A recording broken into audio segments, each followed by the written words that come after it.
There is some of the plants around there would need to be taken out entirely. Some of them just cut back and pruned a little bit. But you know, there's some really nice birch trees back there. There's this one bush thing that I don't know what it's called, but it's really cool. There's just a lot of stuff like that that kind of are back, like set off in the back a little bit. So if we can kind of bring those up a little bit by taking out some of the, you know, overgrown weeds and all that stuff, I think could end up being really cool. And then there's a few places we were thinking about putting flower beds. One being on the far left side. There's a little bank there. I don't know if we're still thinking about that, but there we could plant some flowers just to kind of add to the aesthetic and make it a little bit more, you know, I guess welcoming to people that might want to come and visit. Not so much of an eyesore, a little more, Yeah. a little more attractive. And there's a fine line there between like what we want to trim and what we just want to completely ditch. Yep. I mean, there's a lot we can do there, and I think that there's a lot of purpose in there. So There's one tree that's just not really worth saving. I think it's got a nice like crook in it that it's just waiting to fall down from something else. So I feel like it might almost be a hazard to be there in the first place. So getting some of those out of there. Yeah, there's definitely some things to pursue there that I think we could Yep. definitely. All right, seating / dock. Jay's gonna have to kind of take this one away. So, So he's got a sketch on his computer that he sketched up. Would you guys like us to throw it up on the projector or pass the computer? Actually, if you just turn it this way, I think we can see. Okay. okay, nice. So we want to get some seating area basically on there's like the little patio there, the little brick area. We think that well, I know also there's a kind of on your guys' wish list, a little place for the staff to lounge around a little bit or whatever. And so we want to get some matching color tables, chairs, and all that patio furniture. And as you can see, Jay's kind of sketched this up, so kind of look at what we got over there. So, when you walk in through here, there's gonna be what they called modern flowers. So those green plants. It's kind of a nice setup. I made 2 round tables with umbrellas to block out the sun, or if you want to be there when it rains, which would be kind of an odd time to go. But so they seat 4 people, and then I made another seating arrangement, which includes 6 seats and a flower arrangement just to make it more welcoming. I also wanted us to include a grill, so then everybody could have like a grill out if they want to, you know, just more type of options basically. Up here on the side, it's gonna be on the right side of you. It's 3 boxes basically, and it includes an area for you to leave trash, compost, and recycling. Good stuff. Adding on to her seating a little bit, I spent more time on specifically benches. I don't know what drawing, on what aerial view that is. There's no dock. Yeah, Okay. the dock's on there, but the benches aren't. Okay. We, on this, So like, what side? What? yeah, kind of right in here a little Yeah. bit. So we got like the trees over here and stuff. So in between here, out there, I thought it'd be a really good spot for benches. One, because then that would allow individuals to sit and enjoy the view of the pond. I did research a little bit on industrial benches because it's going to need to be UV proofed and weatherproofed. And I have found a website called Barco Products. It's ranging from $250 to $2,500. You guys can take a look on the website if you want to see specifically what it is. We thought of ways of cutting cost, and that's ideally just going to like a Menards, a Home Depot, a Lowe's, finding a less industrial bench, or even designing one ourselves and implementing it. Yep. And then for the dock, we had the idea to extend sort of the patio into the water a little bit, just to give different levels there, partially for more room, partially for like the aesthetic purposes. But as far as the dock goes, you can kind of see here, it's less of like a dock than more of just a platform, basically extending the patio. And as far as material to construct it, the actual design for the construction would be super basic, just, you know, poles to support it, and then just throw wood on top. As far as the type of wood, there we could go with. There's really expensive wood that would be perfect for it, but it's just kind of the levels that you want to go with. There's the perfect wood that's really expensive, or then there's like a middle. You could go with more just pressurized wood stuff that's made specifically for resisting mold and being in an aquatic area, being on the water. Or then you can go with straight up stuff like docking material that looks like wood, but it's made of plastic, so it's not quite the effect that we'd be going for, but it would be significantly cheaper. So that's just more of a There's always coat, like paint coats and stuff like that, Yep. protection coats we can throw on there. There's a lot of options to pursue there. yeah. But yeah, we think people kind of like that. Be kind of attractive. And a couple seating areas, maybe a table or two down there, just so Yeah. you can either be up on the patio looking down, or if you're one of those people that actually wants to be down on the water, you can do that too. Yeah. One thing- Toes in a little bit, whatever. One thing I did forget to mention why I specifically brought up Bracco products is they do offer a 50-year guarantee against breakage. So if they're wear and tear against UV or weather protection, you have that 50 years to replace it. Nice. Well. Yeah. There we go. Boom. Landscaping. There's a lot here. I know we kind of got a little bit of time limit, so we'll try to power through. Wait, hang on. There we go. There we go. Got it. What we're thinking about throwing a walk-through path over here a little bit. We got that right here. Right in here a little bit. Have a path come through here. You got like a little bed of rocks and stuff here. We're thinking about making it actually a little higher in case of flooding and all that. We want some protection there. And get some wood chips in. Mulch. Yeah, mulch in here. Kind of same thing. Everything we can loop it around back behind here and almost make like a lap because we looked at the property lines. He covered that. And we have a lot of room back here. So it'd be kind of cool if there's a little path back there, whatever, walk through, get some scenery. It'd be kind of nice. Also a good way to get to the fountain slash waterfall for maintenance or whatever. Easy to get back there and navigate, whatever. So we thought that'd be a really good idea. We thought we could throw some sand along here with the rocks as well. That'd be really, we think that'd be a really cool touch, a good look. As well as, help stabilize it if needed or whatever. With rocks and mulch, I looked it up for there's about looked at like Home Depot website or something like that, just trying to get an estimate about $320 for 100 bags of mulch. I think we wanted to mulch the entire place around, it'd be a couple hundred bags of mulch. So that's kind of what you're looking at there. And landscaping, we're thinking about like the kind of rocks that are already out there, like not yay big or whatever. There's some on the other side. If we can incorporate that almost all the way back around a little bit, then we think that'd be really cool. Along with stack those up with the sand or whatever, and get some mulch on the other side of it for our path. And that's about $107 per 10 rocks. Again, just estimate off of this website.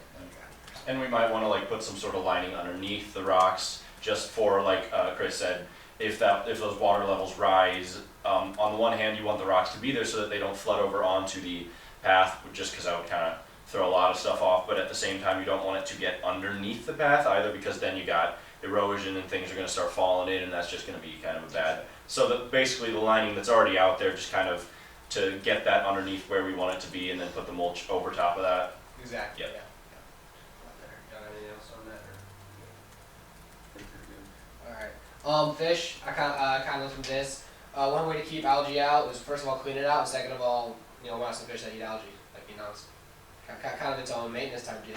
Obviously, you have to do a little bit of your own stuff in terms of keeping it all clean. But figured with the website here I actually looked at a bunch of websites, and what I was looking at is depending on how many fish you want or whatever.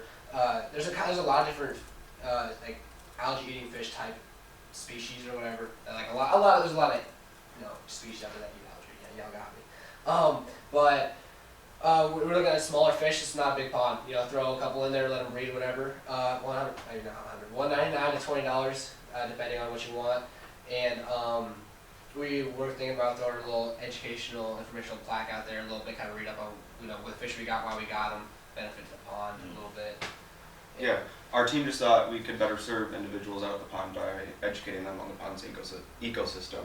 I just don't want this pond to jump on the bandwagon of every other park and have a plaque that no one reads.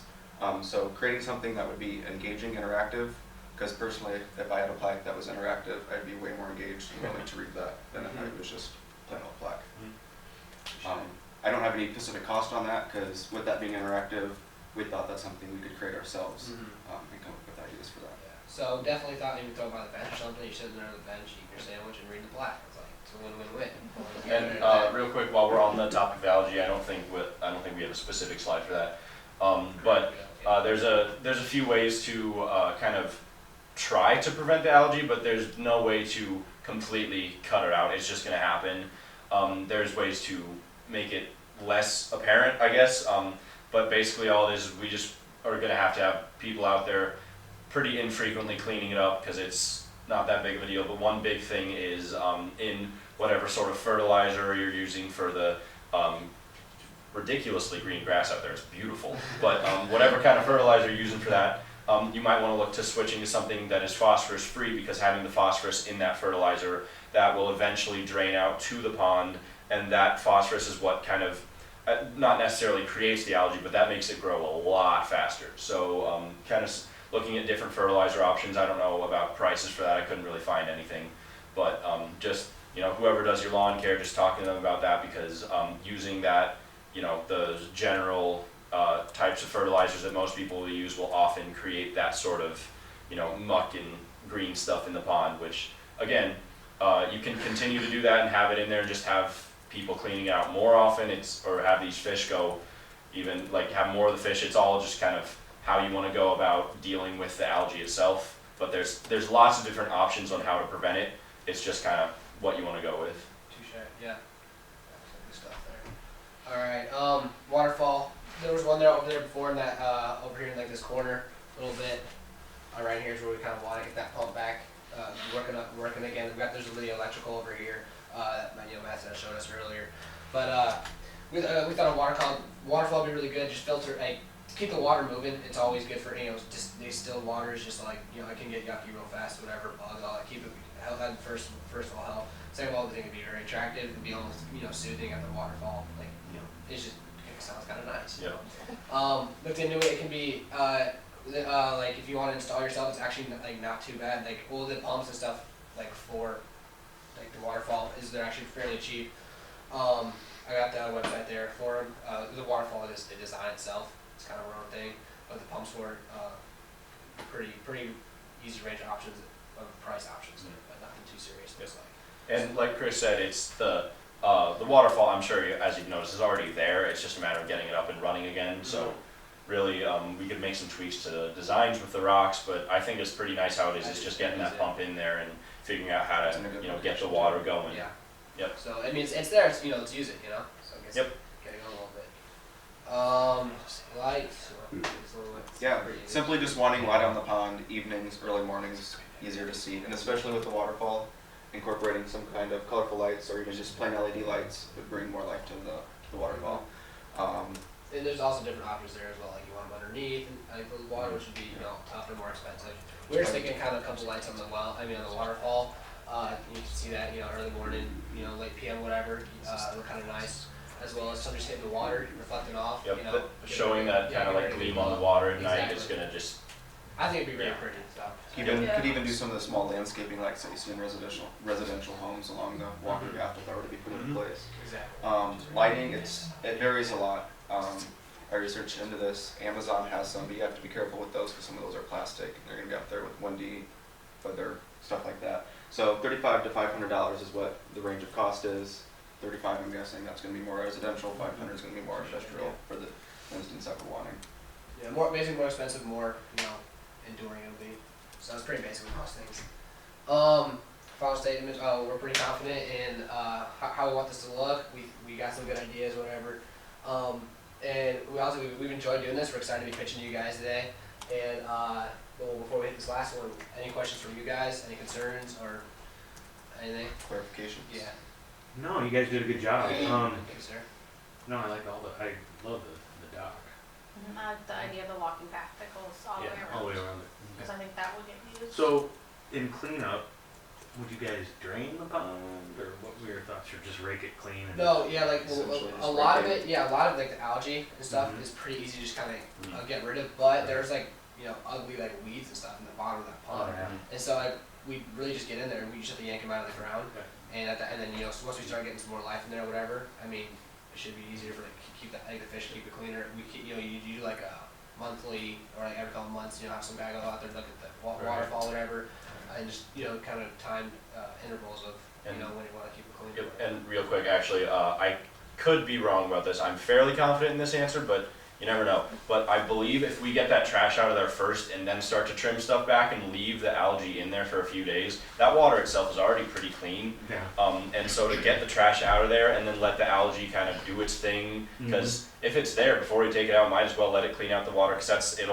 that's just kind Yeah, no, of you're what it right. does. And so Yeah. let that kind of run its course for a day or two even, and then, like you said, just go in there with a rake and just pull it all out, and then all of a sudden you got, because we saw there were a couple spots over there when there's not algae, the water's clear, you can see the bottom, there's Me and it's Chris were out just there so much. watching the frogs jump in and out of the water. We saw Yeah. like 2 of them. Yeah, So you within get, like 5 you get minutes. underneath there and stuff, and the potential's definitely there.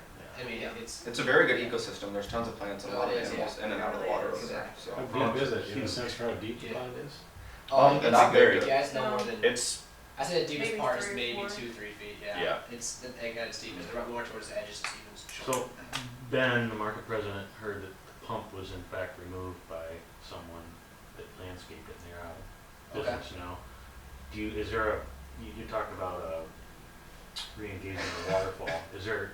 Did you look, is there a tube that's there? Yeah, there's 2 tubes actually Okay. on that, within that side that we Okay, can work so on it there. would be just a matter of finding them in the pond and. Exactly, Yeah. yeah, and like incorporating it Okay. in, you know, getting all the electrical stuff. and again, once that path is back, there's gonna be a lot easier to get to, because right now it'd Yeah, be like put all that crap getting out. through a jungle, but, Cool. once we get that kind of cleared Yeah, a out, little bit. yep. I think one of our biggest things is utilizing what's already out there instead of bringing everything in. Yeah. And Sure.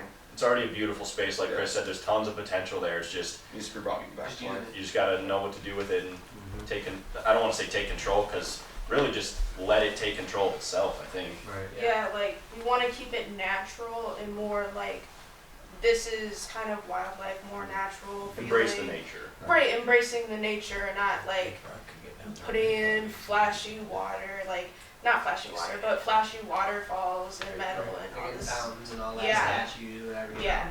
Just, you know, Okay. kind of, Cool. you know, do what we can with what's out there. Do you guys have like a total estimated cost? I mean, you kind of have things broken down a little bit. I mean, I guess, yeah, I we didn't could- add them yeah, I guess we together. can kind of find it, I mean, but I mean, we can go back to the room if you want, The- but like a lot of